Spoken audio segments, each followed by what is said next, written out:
Hello friends, welcome back to Cini World. Today I am going to explain you a thriller drama film called Monolith. Spoilers ahead. Watch out and take care. The movie begins with an advertisement for a futuristic car brand named Monolith. The presenter from the advertisement states that the car is awarded as the safest car in the world and has a number of unique safety features. He claims that the car is extremely modern and has several features like unbreakable glass, strong tires, rigid body, and many more to keep its riders safe from every possible theft and damage. An AI-connected smartphone app is used to control all the features while being inside the car. A virtual assistant called Lilith helps to interact with the user interface of the car. In the next scene, we can see a mother carrying her kid inside the same AI car to his granny's home. While talking to the AI assistant, Lilith, we get to know that the mother's name is Sandra and her year-old son is David. Her husband, Carl, is a pilot who could not join them due to his busy schedule.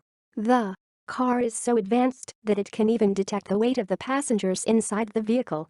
Later, Carl calls them and informs that he is at the central airport after his duty and misses them a lot. Just then, someone knocks on the door and Carl says his goodbye and leaves. Meanwhile, David starts becoming fussy, so Sandra hands him her smartphone to keep him occupied.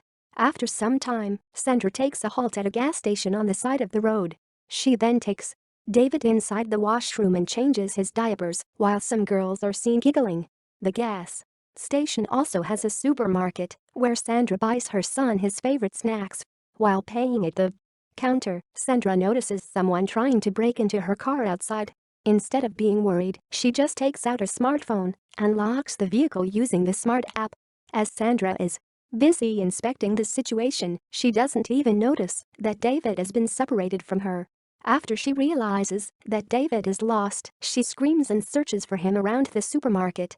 She rushes outside and even calls a stranger assuming that David is with him. She seems to be totally freaked out until she finds David with the same three ladies whom she met earlier at the washroom. Sandra immediately puts David into her car and activates the vault mode feature. This disengages her from what's happening outside, and she finally breathes a sigh of relief. After leaving the gas station, Sandra still has a long distance to drive until they reach her mother-in-law's house. Due to the long ride, Sandra feels bored and decides to call her childhood friend, Jessa, to check on her. Jessa receives the call and informs her that she is near the central airport at a hotel. She even tells Jessa that she has been staying at the hotel with Carl. Sandra is devastated at the revelation of her friend having an affair with her husband.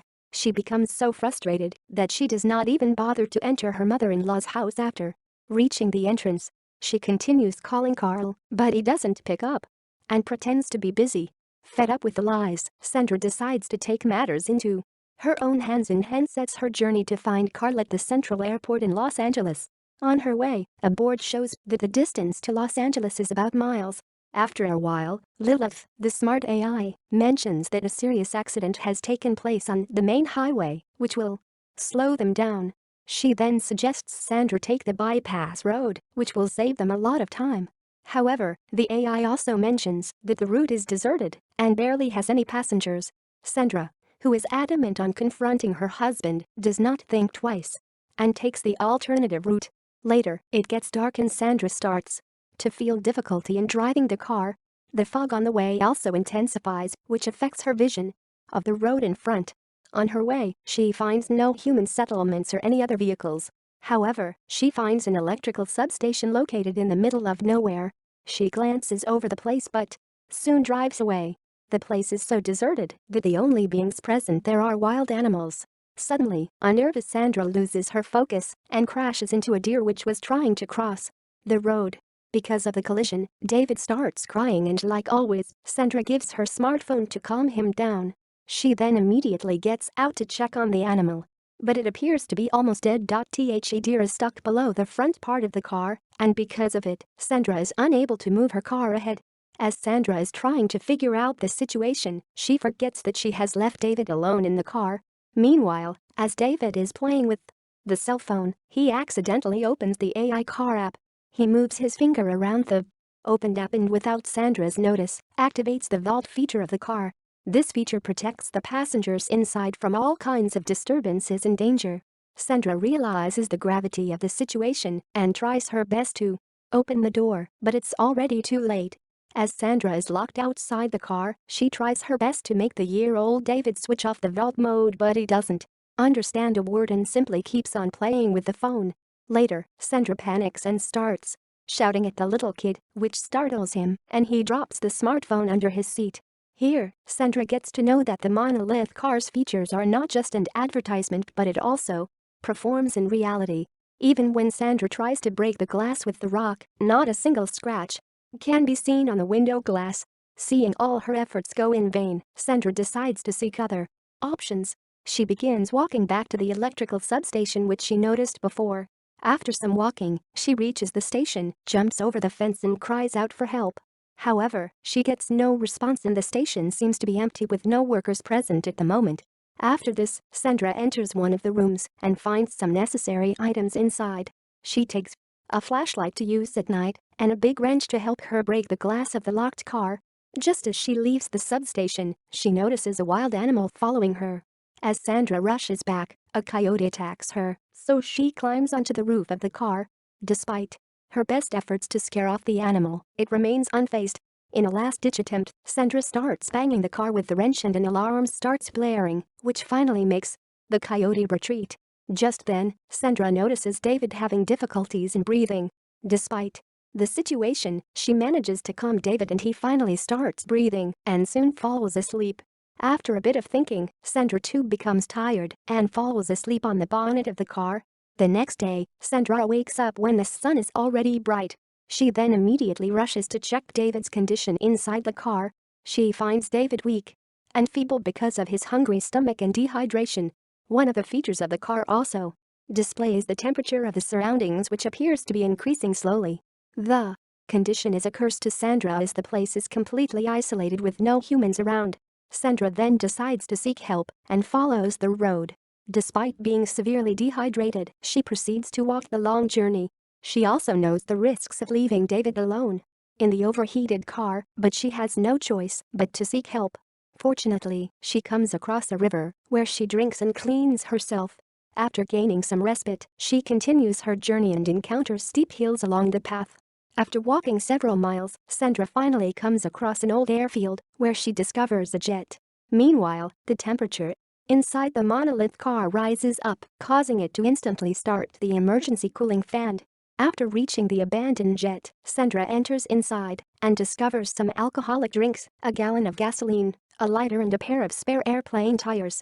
She consumes some alcohol and immediately gathers the necessary items. After that, Sandra uses the gasoline to burn the 2 tires in hopes of attracting help. She then takes the gallon and fills it with the river water. Slowly, Sandra walks back to the place where she left David. In the next scene, Sandra hurries to the car and finds David all weak and turning red. She tries calling him out, but David does not answer or move. The temperature inside the car has increased significantly and the emergency cooling fans have become ineffective. Seeing the state of her son, Sandra immediately climbs the roof and pours the water she brought from the river, but all her efforts go into vain. Thinking that her child will have to die inside the high-tech vehicle, she again starts to hit the car window with the wrench, but it just wastes her energy. Later, Sandra tries to light a fire outside the car in hopes that the sensors will detect the smoke and open the windows, but none of this happens.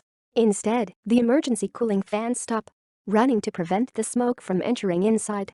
Fatigued, Sandra falls to the ground and gets a vision of her and Carl visiting the same accident place after a year. There, she realizes her mistakes and still blames Carl for David's death. After some time, she wakes up to some noise and finds it all to be her dream. To make this situation worse, the coyote from last night again appears in front of her. Sandra decides to hide from it and tries to climb on the roof of the car. But as the car's temperature is extremely high, she can't stay there and instead slides below the car. There, the coyote bites her leg and this is when Sandra realizes that it is the deer that the coyote is after. As soon as the coyote drags the deer out, the car starts rolling backwards. The deer was the reason which had held the car in the position. Sandra immediately gets out from under the car and tries to stop it from sliding backwards. Despite her best efforts, the car still continues to roll backwards, edging closer to a fall. However, a small chunk of rock obstructs the car, and it finally stops. As Sandra stares from the cliff, she remembers the cartoon she saw earlier at the gas station, where the diamond was obtained after the safe was broken. She then thinks of pushing the car down to unlock the doors. Sandra is well aware of the fact that her plans might have consequences, but she is left with no other choice and decides to go with it. She grabs the wrench and starts breaking the rock which was obstructing the tire. After successfully removing the rock, Sandra purposely pushes the car down the cliff. With David still inside the car, as the car is thrown in the air, its inbuilt AI starts to function and immediately realizes that the car is falling from a height. The features of the car get to work and shift its balance, studying the gravitational pressure to fall upright without causing any harm to David. Since the car was designed to deactivate the vault mode at the time of an accident to let the rescuers come in, the doors finally open.